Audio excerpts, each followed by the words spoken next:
It's Taking Stock's 50th episode. What do we have planned for today? We have to go pick Sagar up. And imagine going to a politician's house and saying, tax exemption se aaya ho. 4 bouncers have come with rifles in their hand and have started asking me questions. Ki, where are you from?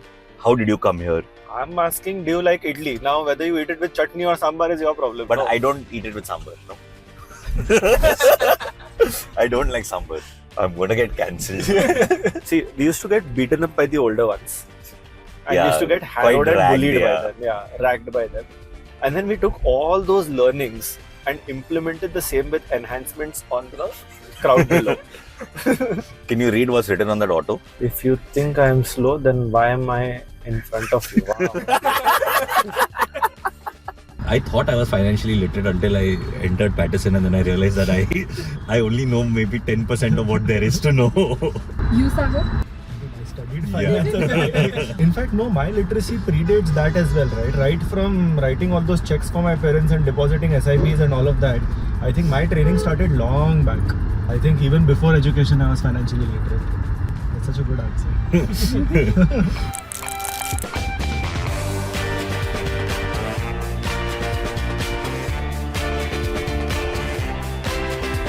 Hi Sid, it's Taking Stock's 50th episode. What do we have planned for today? I have no idea. I'm depending on y'all. We have to go pick Sagar up. Let's hope he doesn't make us wait for too long. I'll make him follow, but I'll go a little ahead.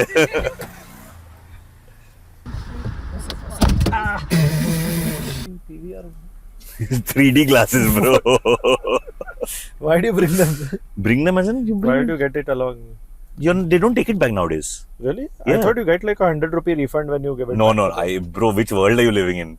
We're not supposed to look into the camera and all, no? This time it's just I mean, if you are addressing the audience, address the audience.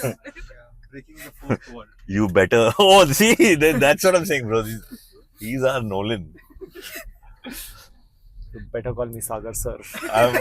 I'm telling you, you sent a request to accounts saying I want an IMAX camera from next time onwards. I wish a brother's Kulcha opens in Bangalore. What is a brother's kulcha? Haven't you been to Amritsar? No. Have I been to Amritsar? I don't Amritsar think and Chandigarh. Chandigarh also. so. Chandigarh I've been, but I've not had. There's a brand of Kulcha restaurants. I honestly don't. This is going to be very controversial. I You feel. don't like Kulcha? I don't like kulcha so much. Bruh. What do you eat? What is the right way to eat a kulcha? What is the connoisseur's way to eat a kulcha? There is no way, no? You put a slab of butter onto it. No, that Rub is it how you on. cook it. No. No, even eating it. They'll give Okay, you a small that dabbi white of butter. Amul butter. Huh. No, or Amul butter. That, those small packets of Amul Yeah, butter. yeah, yeah. Then you take it. You put it on the kulcha. Okay. Then and you grab a bite. then, And then you eat it with chole. so that's my problem. Chole you don't like. No, I would rather have a batura with chole than kulcha. But we're talking about eating a kulcha. No, not eating chole with what? Yeah, but You're reversing the equation. no. 1 second. Can you have chole? Can you have kulcha with something else? I'm asking, do you like idli? Now, whether you eat it with chutney or sambar is your problem. But No. I don't eat it with sambar. No. I don't like sambar. I'm gonna get cancelled. would you guys ever open a restaurant if you had the money? I would open a bar, not a restaurant. You know, do you realize that like running a restaurant or a bar is one of those businesses where you're almost certain to lose money? No, I'll do it as a passion. As a project. passion, yeah. My livelihood shouldn't depend on it. I should have enough money that this is a project that keeps going on the side. I don't really have to depend on it for my livelihood. So I do it out of passion and love. I would, I feel like I always have had this thing where I would want to open like a cafe / bar, but not in a city. Like like in a small, I mean, if you're going really ideal situation over here, then in a small mountain town where everybody knows everybody. I know it sounds like a fictional book. I feel it's too cutthroat in a city. Cafe, bar, restaurant. Like I was reading somewhere, okay, that apparently, so after COVID, because a lot of these businesses got absolutely screwed during COVID, right? And a lot of the staff that is employed in restaurants and bars is, so like if you go in Bangalore, most of the staff that's employed is not actually from Bangalore, right? So when COVID happened, a lot of these guys went back home. The staff went back home. A lot of restaurants shut down, and the ones who survived also, when things got back to normal, they had to take a call whether do we get back to our original level of staff or do we go understaffed and take a hit on the service. And I'm like, it's what I'm trying to get at is it's so competitive, where you're always sort of wondering, do I cut down on staff? Do I cut down on service? Some new place opens up next door, you're screwed. I feel like you have to cut corners to just survive. There's no peace in the business. Yeah. And the question sort of relies on the fact that we want to do it because we love the idea of it, and hence it should be enjoyable to do it in the first place. Yeah. Where were you guys during COVID? I was here. Bombay. Yep. Bombay, I used to live in Bandra at that time, right on Linking Road. And I've never seen Bandra so peaceful. It was so good, so peaceful. Not one soul on Linking Road at that time. Are you guys both from Bombay originally? Yeah. We've grown up in this. I think we can give away the name, no? We've grown up in this building. We don't called live there Shadi, anymore, so it's okay. I mean, I still have Yeah, you still have a a house. house there, yeah, but nobody's living there. We grew up in this place called Versova, basically. Which now, now when I think about it, I mean, now many years have passed, right? Like it's been whatever. When we grew up, it was 30 years ago, right? And now when we were young, we used to always complain, Versova has nothing. And it's such a boring place. Like I would rather live in Bandra. I'd rather live in like Lokhandwala. Lokhandwala was also not great. Lokhandwala had so much more than Yeah. like relatively. But now that I'm grown up, I look back at it and go like, Versova was beautiful. It was like like that sleepy beach town almost. And now it's gotten developed and fucking busy, and there's traffic and there's 100 restaurants and everything. Yeah. Were you guys in the same society? Yeah. Seventh floor, fourth floor. 702402 was in one line. Did you go to the same school? No. One surprising thing about our building was that out of so many kids, barely overlapped in terms of school. Yeah, we So all all of had. us- We were all in yeah. different schools. Which was also, I think, healthy because everybody didn't have to see the same people in school. And Yeah, outside. you'd be sick of each other. Were you guys part of the same apartment gang? So I think that is a little complicated answer. We were, but our apartment gang wasn't there. There were gangs in the apartment, depending on different age groups. So primarily there used to be 3 age groups. One was us in the middle. Then one above us, say 2 to 7 years older than us. They were called, generally they were called Bade Log. Bade log.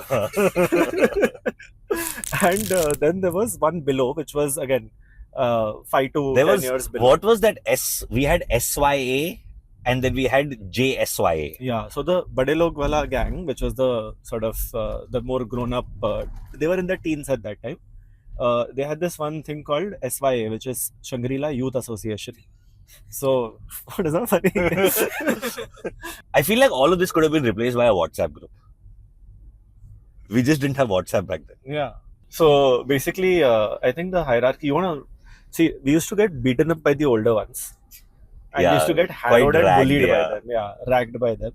And then we took all those learnings and implemented the same with enhancements on the crowd below. It was a proper food chain. Wisdom, I think. I don't think we imparted any wisdom. It was basically like, if while you're playing cricket, the ball goes to the other building. Basically, these are unsaid rules, right? The youngest has to go get it, right? If you have to climb some wall to get something, the younger batch always. I think these are unsaid rules in every social group or every apartment or even in school, college, right? But you said no, like it could be all replaced by a WhatsApp group. Do you really want that at that time? No, I'll tell you what I find really fascinating, okay? Like, today, no matter where you are, right? I mean, back then, okay, you still had landlines. So, if you're at home, very easy to coordinate, right? But even when you're not at home, there is absolutely no way for you to connect with each other. But if you think about it, you still made plans. Yeah. right? You still, I don't know, like gave directions, right? Directions back in the day when there was no Google Maps, you were giving directions on, from that vada pav stall, you take a right, then you go straight, then you go there, whatever, right? Like you still managed to make plans, which I find quite fascinating because in today's day, if somebody's off WhatsApp, you're gone. Yeah. You'll be out of the loop for everything. But it's not impossible ways as well. Like I think if we had to call everybody down to play, there would be one person who'd start the chain, right? Like for example, if he's going down from the 7th, he'll come to the 4th, he'll grab me, we'll go down to the 2nd, grab 2 more boys, go down to the 1st, grab 2 more, then go down. Then the other wing Yeah. we'll go under the house and shout his name. Then the other guy will also come.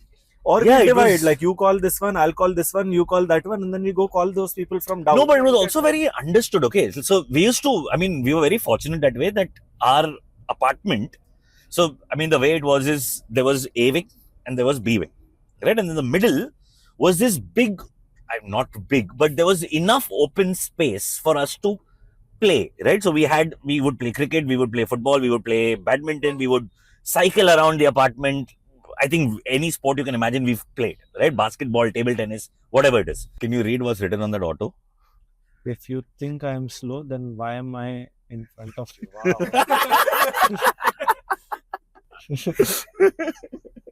Would you ever consider moving back to Bombay? I wouldn't mind, honestly. My mum will be the happiest. If I today say no, that we're moving back to Bombay, she'll be like, bags are packed, ready, let's go tomorrow.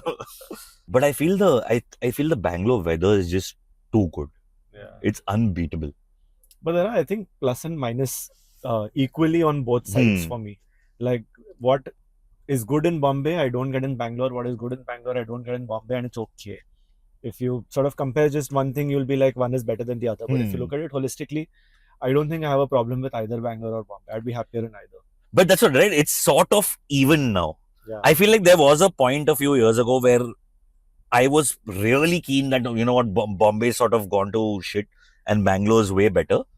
But I feel like now Bangalore's getting worse and Bombay's slowly sort of getting better. But it also depends on where you live and what you're doing, right?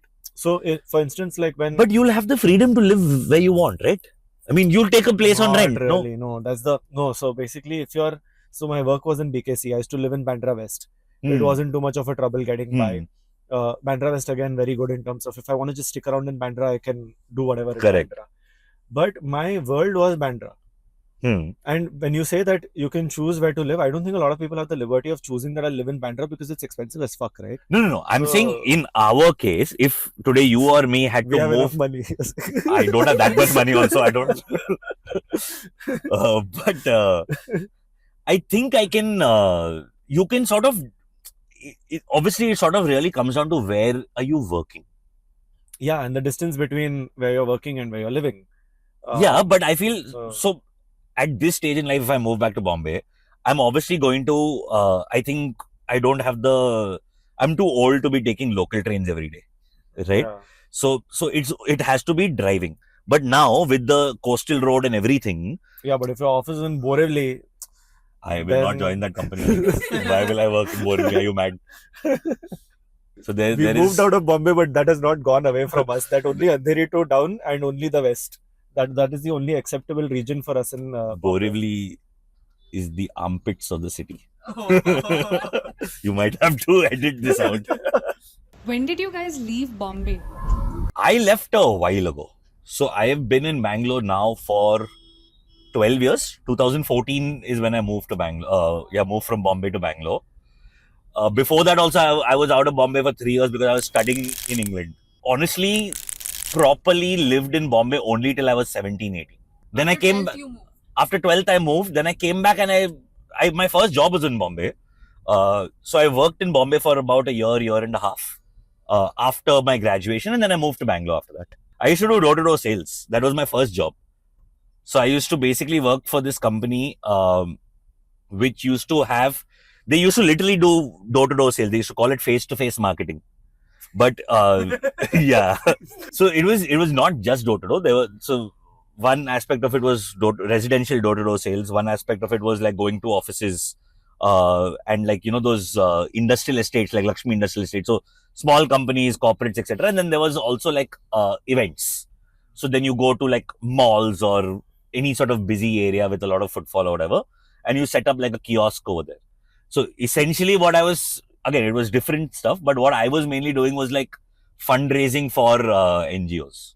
So they had clients, right? They had multiple clients. Like the clients would be credit card companies, telecom, like Airtel was their client, ICICI was their client, NGOs were their client, Future Generali Insurance used to be their client. So so there were multiple clients there. And then I used to mainly do like fundraising for NGOs, but literally going door to door. How did you get into sales? That was my first job. I said I wanted to do marketing. They said, okay, face-to-face marketing. And I was like, okay, sounds about right. I don't think you had much of a choice at that time in terms of jobs as well, because probably India's job market wasn't great when we got into the job market, which was 2011-12 types. We were out of India at the same time. And maybe I got back to India 6-ish months before Sudan did. But you were gone for your masters, right? So you were only studying for what, 2 years? One and a half year, yeah. What was your first job? My first job was in a financial magazine and advisory business that the magazine only had. It started with writing articles for the magazine and for their online blog. And then it moved to providing research for their advisory business as well. So yeah, mainly research and writing. That was my. So when you're writing blog, I'm assuming this is 2011, 12? 2012, right? Yeah. So if you're writing blogs, what, like it would go into magazines? No, online also. Online. They had a website which also was. They were in the phase where they were trying to shift from physical to sort of digital. Right. So they had a publication running which was printing magazines, and they had an online property as well. So I was sort of feeding both of those in terms of content.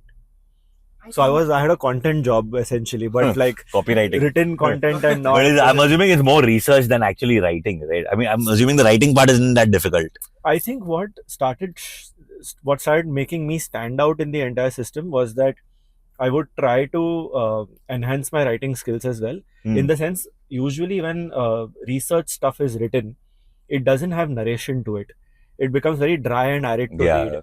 So I think my edge was in making it a little more narrative based and making it interesting to read. That's where I think I started doing well at my job. I think your photography internship deserves an honorable mention. Photography internship? Yeah. You've done a photography internship. Vishwanath's job is a threat. If you ever feel that, But did you have a camera? No. So basically, there was this company called.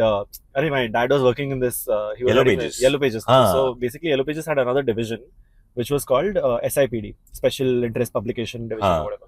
So they had like 30 magazines that they were publishing. Out of which there were 4-5 which are popular or were popular. Overdrive, which was a car magazine. Then there was, I remember Overdrive. I remember Overdrive, yeah. Overdrive, then there was Better Photography, Better Interiors, T3, AV Max, all these magazines. So I got an internship there after my 12th, where I didn't know what to do in life anyway. I was like, any kind of work is okay. So they put me in under the creative director there. He obviously had a setup and everything in the office itself. So my first internship was under him. And responsibilities initially included learning about obviously the camera and the theory and whatever. And also he would make me fucking stand with reflectors. So what I'm doing today also with this stand, essentially, I was doing with actual reflectors at that time. And that was shooting for products. So T3 was a magazine that would cover tech. So if there's a new phone in the market, new laptop, we'd place that, do photography of it, cars for Overdrive. So I was doing a lot of studio photography and assisting him on that. Then he started giving me the camera to shoot also. But I think I got, by the end of month 1, I was like, this is not for me. Why? Because I was like, this is not. Uske baad वैसे भी edit होना है. I didn't find the point in it. The guy was a very toxic guy. The fucking eccentric man, yeah, he was. So he was also like, he used to have these bad mood swings and stuff like that. Very arrogant, very short-tempered. So I was just like, fuck this, I'm not enjoying it. In the meanwhile, Better Photography was doing a special feature, which was like they were printing a buyer's guide. So the buyer's guide had reviews of cameras, photography equipment, and all of that. So it was like a small directory of the best equipment out there. So I had to write short notes on all those products, and the entire buyer's guide I wrote. So then they shifted me from photography to writing, where I started writing for all of these. That's where I think I got the hang of the whole narrative based writing, right? Like the creative aspect of writing, even in the most boring subjects, which then helped in that first job. What were you doing after your first job? After that, I got into broking, institutional broking, and research in institutional broking. So, institutional broking essentially is that, like how you have an app to pass your trades, right? Like a Zerodha or Grow. Mutual funds or insurance companies or large foreign institutional investors can't really use an app to do their trades because they would want to buy, say, 1,000 crores worth of Infosys. You can't enter 1,000 crores on your this thing and put an order. The liquidity should be there on the other side. Someone should be willing to sell you that as well. So institutional brokers' jobs are to provide research to the fund managers on what they should be doing with their portfolios and which stocks they should be buying or not, and then providing them the liquidity in order to make those trades as well. So that's primarily the job, and then execute those trades, because even one number going wrong can actually move the entire market and cause like a havoc. So there is research, sales, and trading.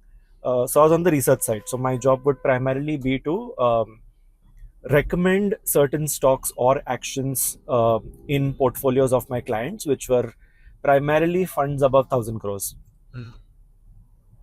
Yeah. So I did that for 5 years after. Up until you joined Paterson. No. So, so after that, I got bored of institutional broking, because not bored, to be honest. I thought that's pretty restrictive in terms of your knowledge base, because as a sell side, this is called the sell side. You're covering like 2-3 sectors and you're becoming an expert in those sectors. So you're like the word on the street for those sectors. And I was for, say, tech, media, telecom, internet, those kind of stocks. And then you start getting bored and your knowledge becomes very restrictive to that sector. So one is I wanted to expand from there.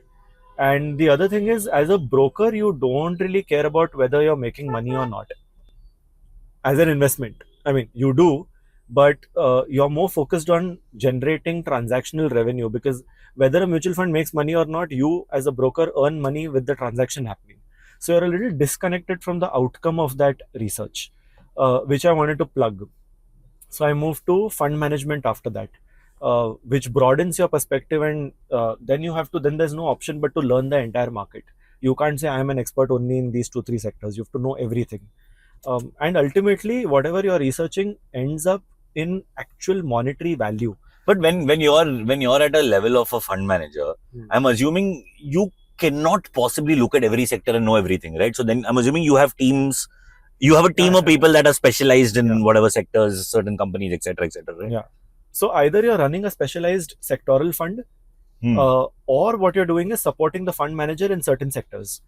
So when I started off, I was supporting the fund managers in tech, media, telecom, agri inputs, chemicals, commodities, stuff like that. And then eventually you get groomed into a fund management role when you have perspective of everything put together. So I remember when so how I also, one of the things that, I had a finance interest from the beginning. What my parents had done is, just to give me some work around finance, SIPs they asked me to manage for them. And SIPs today are what, that you go onto your app, you start an SIP and you leave it. Correct. At that time, SIPs meant that there is a form you need to fill, which is a initial form. Then there is an SIP form. Okay. SIP form, and then you take a check. You fill that check with that amount, attach that check, and then send it to them. Okay. Then after that, every month, whatever your SIP so you date do is, send post-dated checks.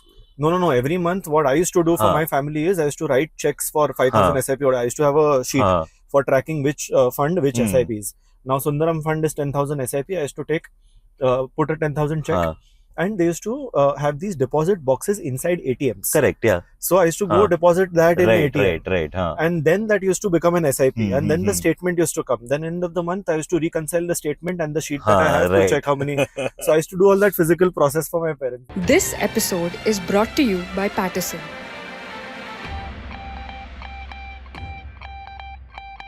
We have to talk about Sid's entrepreneurial journey. It's actually one that I find very remarkable in terms of his shift from door-to-door marketing to digital marketing. Like if you look at it, it's a complete switch, right? Along with where the market has gone, obviously. I feel like that door-to-door marketing was a... But that would have taken some hard decisions and calls, right, from your angle, to be shifting Yeah. 180 like that. The thing, so I'll tell you what had happened, right? Basically, door-to-door marketing, I told you how I got into it was purely out of majboori. Ki boss, I have to earn, I have to work. One of the reasons why I stuck there, was because I was 21 when I came back to India.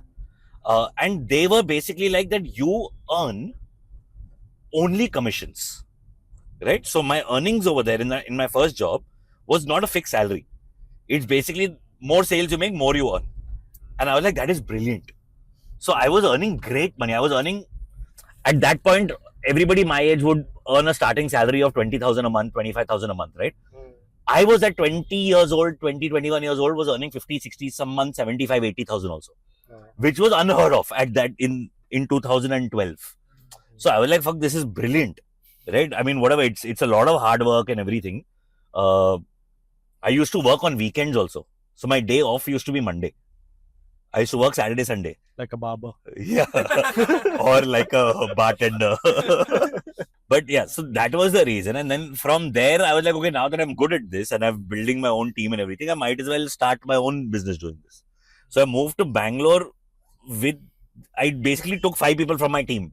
I'm like, come, we'll do our own thing in Bangalore. And we'll do the same face-to-face marketing only in Bangalore. So that's how we moved to Bangalore. I remember also I came with those 5 people that I got from my team. We didn't have money. I didn't have the money to book flight tickets for all 5 of them, like all 6 of us. I had enough money to book for myself, but not for them. So I was like, okay, I didn't want to be an asshole and be like, okay, you know what, I'm coming in a flight, I'll see you guys there. So we all came, I came with all of them in a train to Bangalore. We all took like a 24-hour journey from Bombay to Bangalore and came in a train and everything.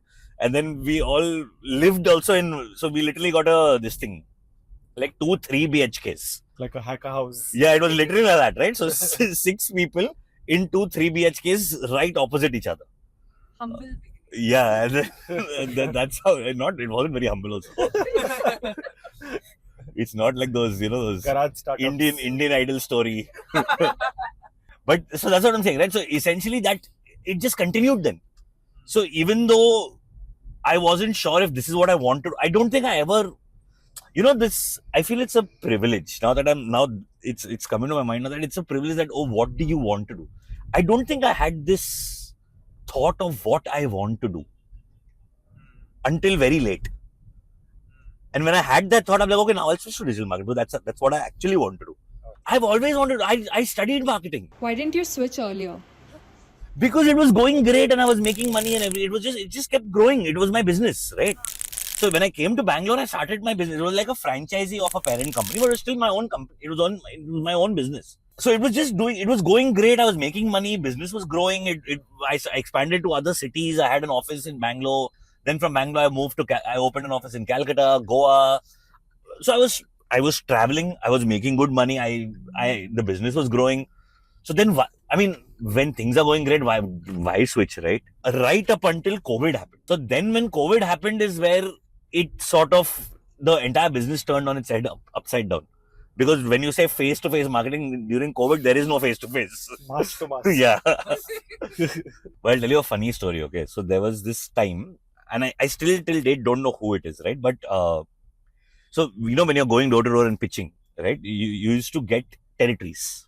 So, and because I could speak well and I was slightly more presentable than the rest of the other guys in the team and everything, I would obviously get the slightly more premium territories in Bombay, right?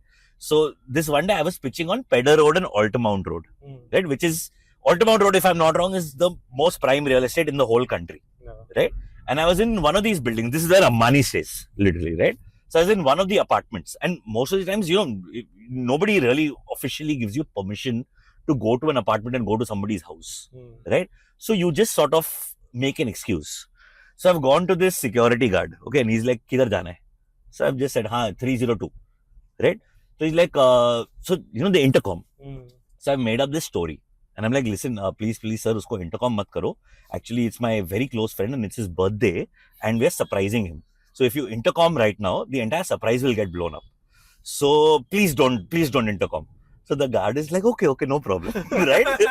Now we've gone inside, right? So the thing is, you go to 302 and then if maybe they're there, maybe they're not there, if they're there, you try to speak to them, whatever, right? But eventually you move to the neighbor and the next floor or whatever.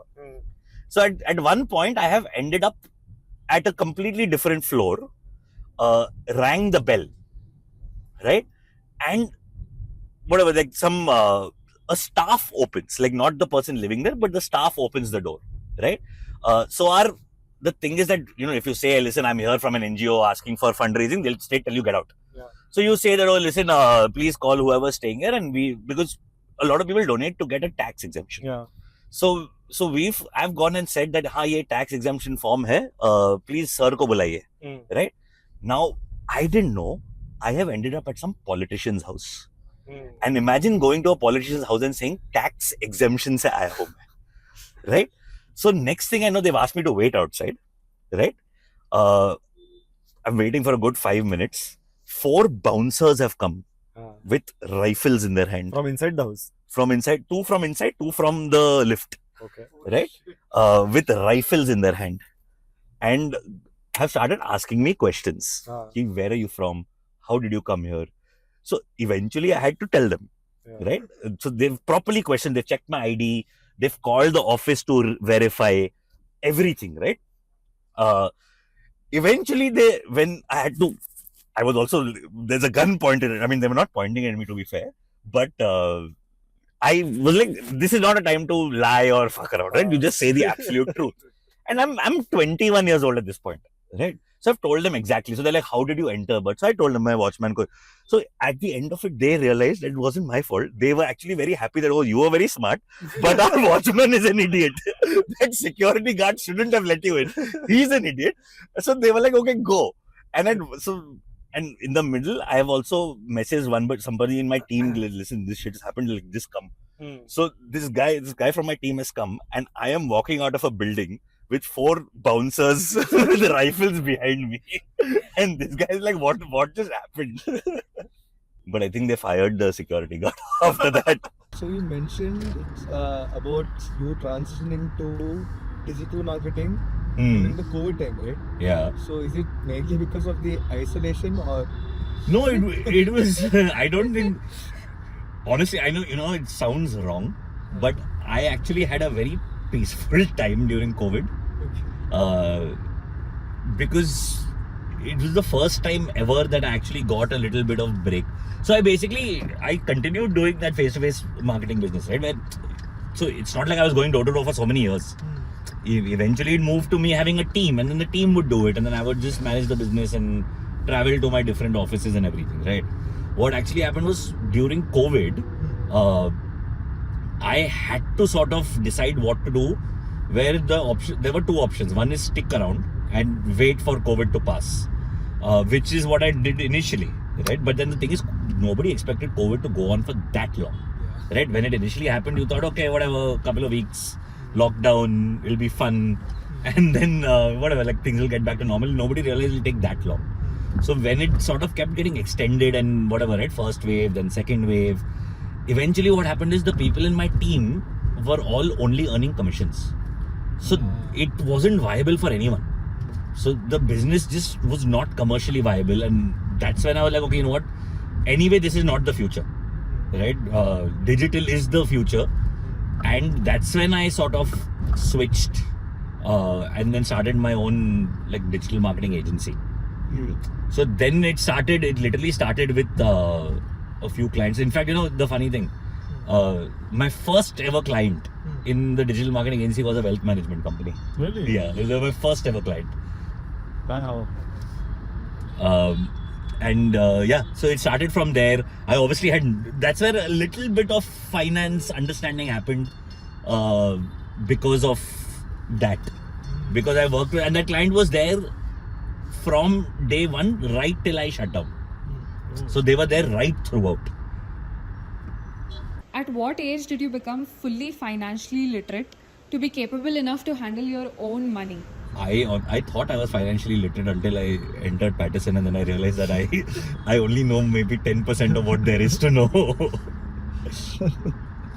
What about you, Sagar? I mean, I studied finance. I can't. I think. It would be bad if you weren't literate. In fact, no. My literacy predates that as well, right? Right from writing all those checks for my parents and depositing SIPs and all of that. I think my training started long back. So, yeah, I think even before education, I was financially literate. That's such a good answer. But I think I always had that basic. I think growing up in any middle class family, right? It is sort of ingrained into you that don't spend money on things you don't need. Always save for a rainy day. I think like those basic principles are ingrained in you no matter what, I feel. But the advantage that comes with probably your and my families also is that they were not sticking to gold and real estate as investment options or insurance policies. They looked beyond. They did direct equity, they did mutual funds, they bought insurance as insurance and not as savings instruments. Correct. So from that angle, I think a lot of that got covered by upbringing than but that is also, I think that is also the time where India was becoming more comfortable with direct equity, right? Late 90s, early 2000s is where people were more exposed to it, people were comfortable with it. No, but looking at the amount of penetration that Demat accounts even have today, despite them tripling over the last 4 years, not many people are even exposed to that culture. True. So I feel like living in Bombay and having parents who worked in large sort of corporates. We got that exposure pretty early on to even think in that direction. Otherwise, these become very hard-wired in your brain, right? That stock market is gambling. Yeah. So I don't think we grew up with those biases. Yeah, that's against, financial literacy. No, 100%. I think so. That's what I feel. The basic principles were there, but understanding. I actually learned a lot so with marketing. That's what tends to happen, right? That I think the misconception is that marketing means you need to be very, very creative, but creativity about something you don't know is pointless. So whichever client then you end up working with, a huge part behind the scenes is also understanding that client and the industry as a whole. What competition is doing, what works, what doesn't work, etc., right? What does the audience want? So with an agency, what ended up happening was when I was running my digital marketing agency, eventually it grew and the clients were very varied. So on one end I had a wealth management company as a client, on the other end I had a bar as a client, a restaurant as a client, on the other end I had a cricket academy as a client, right? So there was a jewelry client, there was a client that made cakes.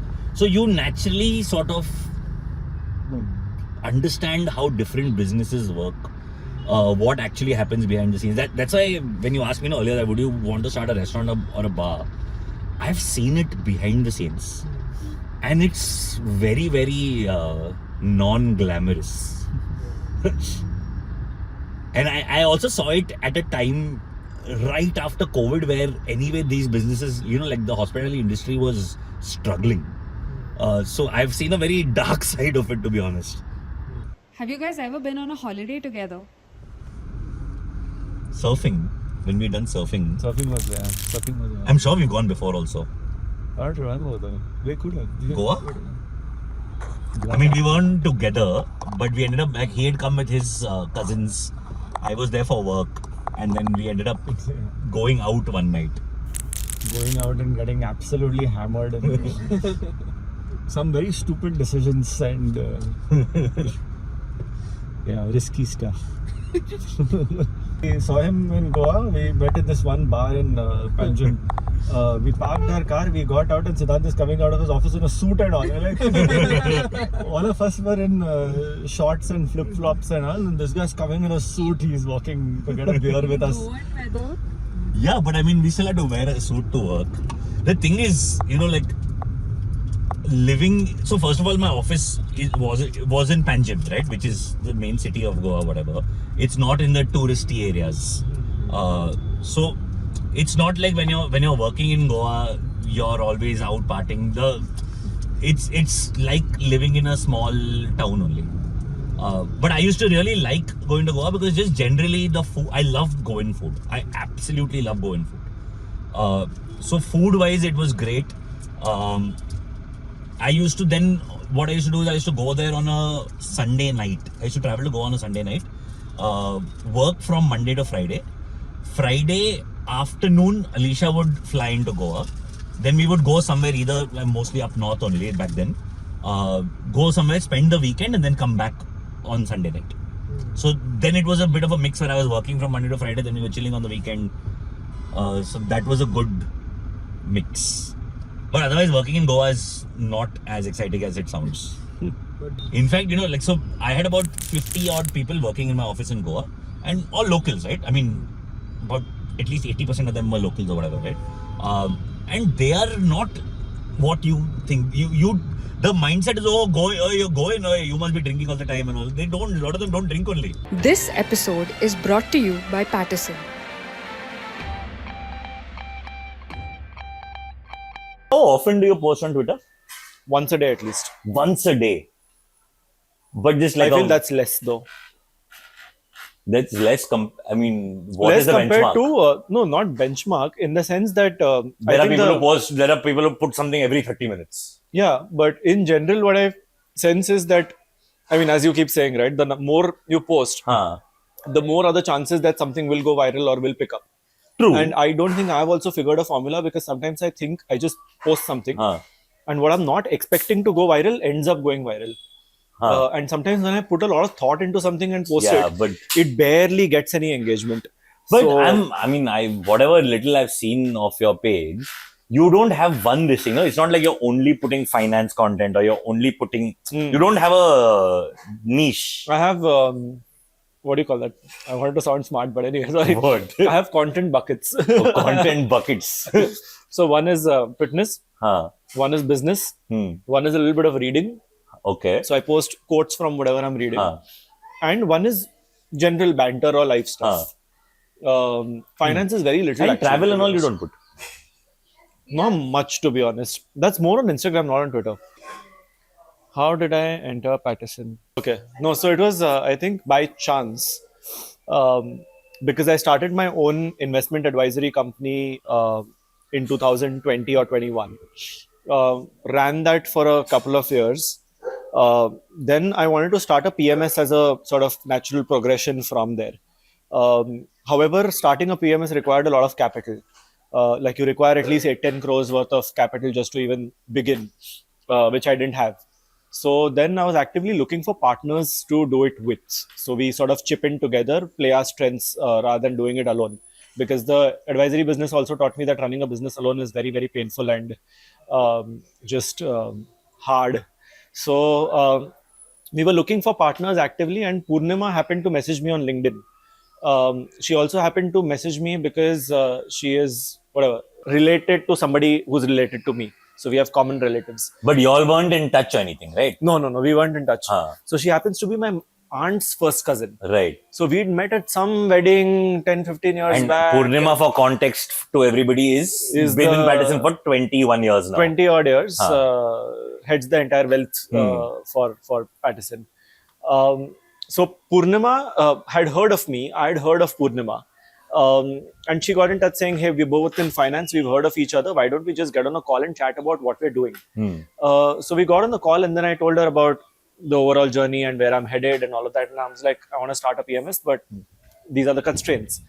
And she's like, listen, this happens to be great because we have a PMS license that is not very actively worked upon at this point in time. We've got the license. We were one of the first ones to get a license, but we've not really done much about it.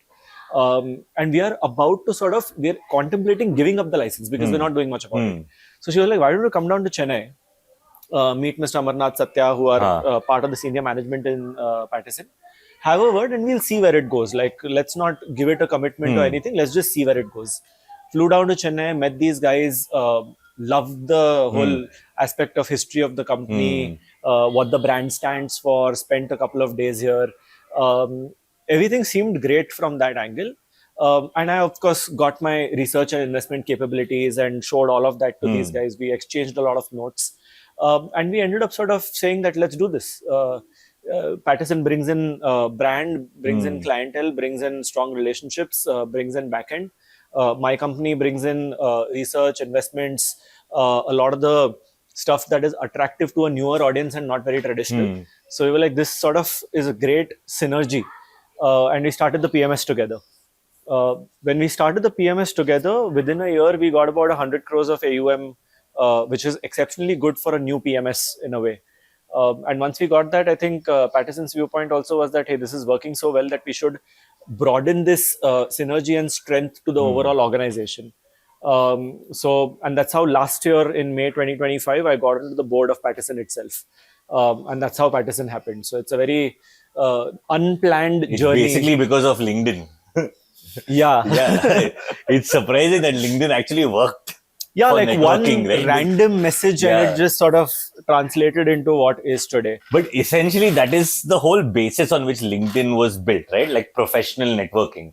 Yeah. And I mean, I know in today's day, it's reduced to just those sales messages that you get. Would you like qualified leads? DM me for a one-on-one introductory call. It's just sort of reduced down to that. Or just like random cold messages. Even if somebody random messaged me saying that we are both in finance, let's chat. I don't think I would have entertained it because I'm like, bro, I'm too busy for this shit right now to be able to having general conversations with people in finance at this point, at least. I feel anybody who messages like that, oh, hi, we should collab regarding this, or we should talk about. Basically, anybody who sends you a very open-ended message without a clear plan, without a clear agenda, should be shot. Yeah. I didn't think of the shooting part, but I stabbed. I generally agree with that because I mean, there's a lot of messages I keep getting, right? Hey, let's connect. But on what, sir? Yeah. On what? Why? Even people right? And I get this a lot of times where people I have worked with, let's say 5 years ago, 6 years ago, or whatever, right? And you have a little bit of a professional relationship, you know each other or whatever. And now 5 years later, you're messaging me. But you're like, oh, just wanted to catch up with you. It's been a while. Okay, but what? Like, tell me, right? Yeah. Or if there is nothing and say that, okay, you know what? Let's just meet for a coffee or let's just meet for a drink. No problem. Sure. But then be clear about that. Yeah. I feel that is these days. What's happening is I very clearly ask, like, because I have a limited amount of time, and it's really precious, right? Time is the only commodity you have at some point in time, and you want to really spend it because it's so valuable. So I ask people very point blank, boss, what is the agenda? I need to know. To meet like-minded people. I'm like, sorry. But immediately in my head, I'm Sagar, how approachable. But at the same time, I make sure I reply to every single LinkedIn message I get. Even if it is What saying, if somebody no. just says hi? Oh, no, that No. No. Yeah. Hi, how are you? What's up? All those without an agenda, which only ask me about my whatever, how I am. Who are you, firstly? Yeah. Why do I tell you how I feel? No. If it's a how are you and then XYZ, I'm looking for a job, etc., I will very properly respond to that. I think, in fact, I've hired so much from LinkedIn as well, which are cold DMs. Yeah. Cold DMs, and I have been, I mean, if the proposition is great, we're looking for somebody in that space. If it is a not copy-pasted message and it's very personalized and it shows me some amount of ability, skill, etc., I'm all game for a conversation. The first 2-3 people were from LinkedIn. What did they say? What did they say? Oh, that allowed to go back and whatever. But it was just... But I think just basically clarity, right? That, hi, I am XYZ. This is what I am reaching out to you for. Would you have 5 minutes to chat regarding this? I think if you just set context and be clear in what you want to talk about, it goes through a lot of the clutter. I also realize one more thing. Okay, when you're emailing somebody, right, or like cold emailing nowadays, what's happened is because of AI, and most people are dependent on AI for literally everything, right? So even if you're writing an email to connect with somebody or set up a meeting with somebody or whatever, ChatGPT or Claude or your AI LLMs will always give you long mails. But the problem is nobody wants, as a receiver, an ideal email for me is a 3-liner email, right? Setting context, and this is what I want. This is the next step, the actionable on it. The minute you start using ChatGPT and everything, what happens is you get these long emails, but the actual point is only in the last 2 lines. So the rest of it is just AI written bullshit. Slop, yeah. What stands out for me, even when these cold DMs come on jobs, if they're a little funny, a little creative, a little out of template, I think I truly appreciate it, because I'm like, because you're in finance. There's not much funny and creative happening there. So, but just something personal, something which is whatever, right? I looked at this talk, I really liked it. Whatever, it can be anything. That way, Not okay. even anything which is off template, I will definitely look at. Because it shows me the effort that has been put in. It shows me that the person has communication skills which are able to attract my attention, which is in a deficit anyway. So then I'm like, then these are good people So to. the other day, just a few days ago, right, I had this guy. I'm part of a lot of these marketing-based WhatsApp groups or whatever, right? So I had this person who reached out to me. I mean, he put it on the group also, and he also reached out to me because I had put a hiring post a few months ago, or whatever, right? So reached out to me saying that, you know what, I know you are hiring, etc., for marketing roles, and here's my resume, right? Just a simple WhatsApp message, right? But it's a really cool resume, because basically, so this guy has about 6-7 years of experience and is more of a marketing generalist, right? So is not specifically good at performance marketing or this or that or whatever. So his entire resume was about how he compared himself to a Swiss knife. Okay. And how a Swiss knife has multiple use cases, and how his experience and background also has multiple use cases, and he's not a master of one, but he's good at multiple. And that was really cool. And if it's in your pocket also. Huh? Oh, I hope not. How did you end up at Paterson? How did I end up at Paterson? So, over a drink, no? Yeah. At Watson's. I think. So, yeah, at Watson. So, basically, I don't think I was working at this agency called Social Panga at the time. I was actually on my way out, right? There was a few issues there. I wanted to grow my team, but they didn't want to grow the team, whatever, etc. We were not on the same page. So, I used to travel about 1 hour, 20 minutes to reach office every day. So, yeah, so I think it was the traffic and the fact that my team was not growing and whatever, right? Multiple reasons where I was already on my way out. I'd actually put down my papers and I was on my notice period. I think it was a 2-month notice period or whatever, right? But he didn't know that. I don't think you knew that I was on my notice period. So he reached out to me and I had some context about you joining Paterson. But again, like I just knew that you were associated with a company from Chennai called Paterson, but I think it sort of was... The details I don't think he knew. He just knew that I had my own business and now I was associated with Paterson as well. And that direction was happening. Yeah, so I knew that he was running his advisory business, he was running Repeating. I also knew that Repeating in some way or form had collaborated with a Chennai-based company called Paterson. And Paterson was a legacy company, etc. But I think that was the extent of it. He reached out to me saying that, listen, we're looking for somebody to head marketing or to build marketing from scratch for Paterson. Do you know anyone? So I think initially I sent you a couple of resumes also, and then obviously they were much younger people and everything. And he's like, no, I think I'm looking for somebody a little more senior. Then you told me I'm looking for a complete rebranding of Paterson. Rebranding and like a birth of Paterson's image online, because there's nothing online about So Paterson. he was like, I want to get a rebranding project done. And there's an agency I've reached out to, but they've quoted me a ridiculous amount. So first of all, is this the right amount? And do you know anybody who can give it to me for a cheaper amount? And I'm like, I'll do it for you. Right. And then we were like, okay, let's catch up for a drink and talk about it or whatever. So then we've met at Watson's. And that's when he sort of told me that now I'm full time in Paterson, and I'm sort of going to office every day with Paterson and etc. etc. I've moved to Bangalore properly.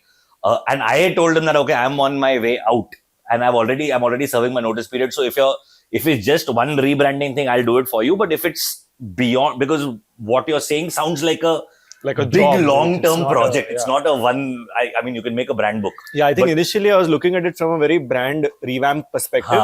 And then during the conversation, I realized that this is not a one-time activity because I don't have the understanding to approve certain things on the brand or not.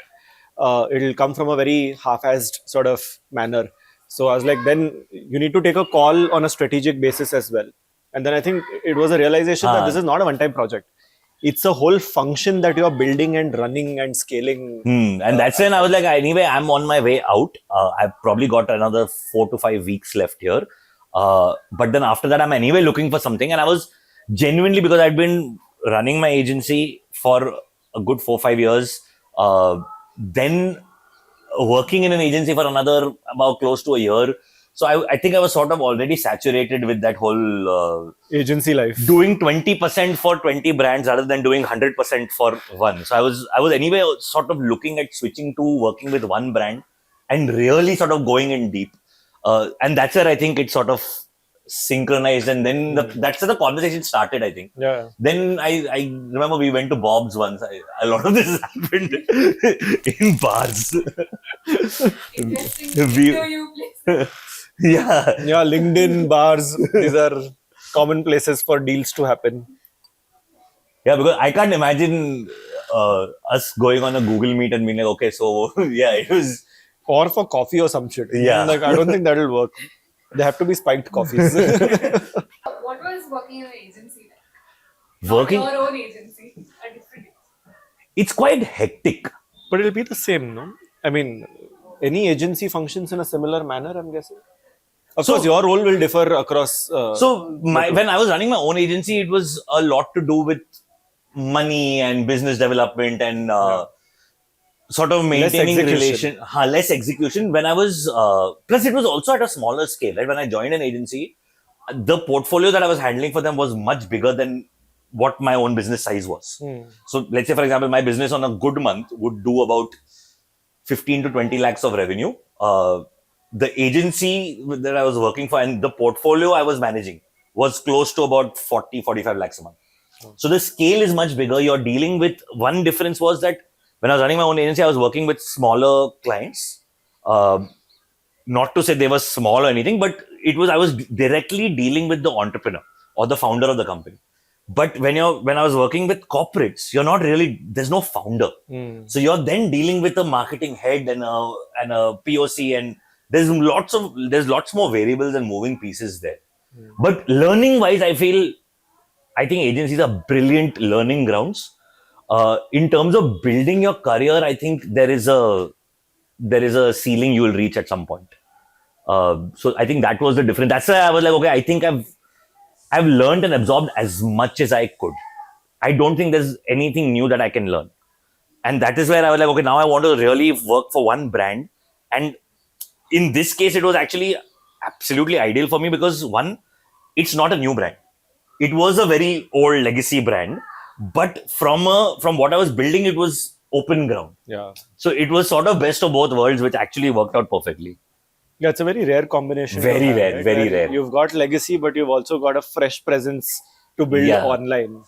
Also challenging, right? It's not just fresh fields are looked at as easy and whatever, right? You've got maneuverability, but you've also got to take care of not damaging reputation and all of that, which becomes like a lot of it. I think it's more of a constraint in your mental constraint than an actual constraint. I think one of the biggest challenges for me was to sort of understand how would somebody perceive Paterson.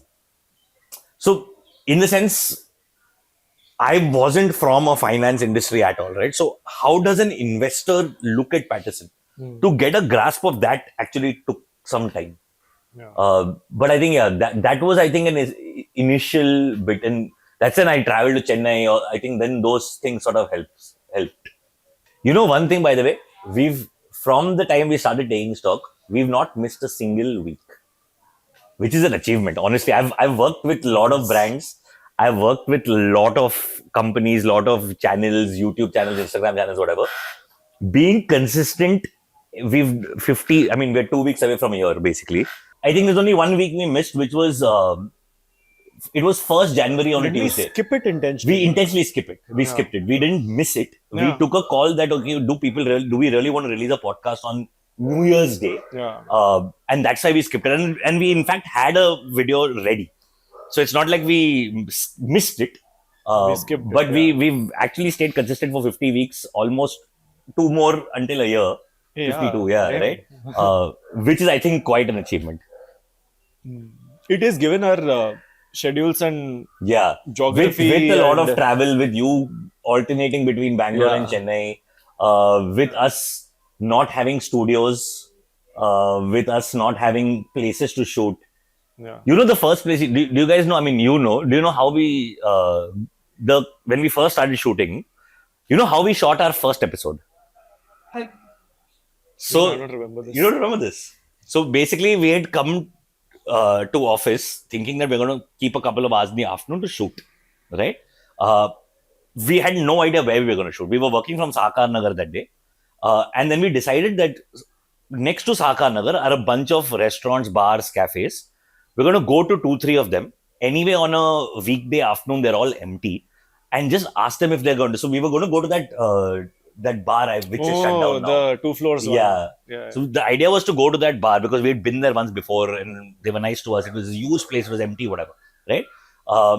And then we ended up at this cafe before going to that bar because the cafe was next door. We were like, okay, let's ask them.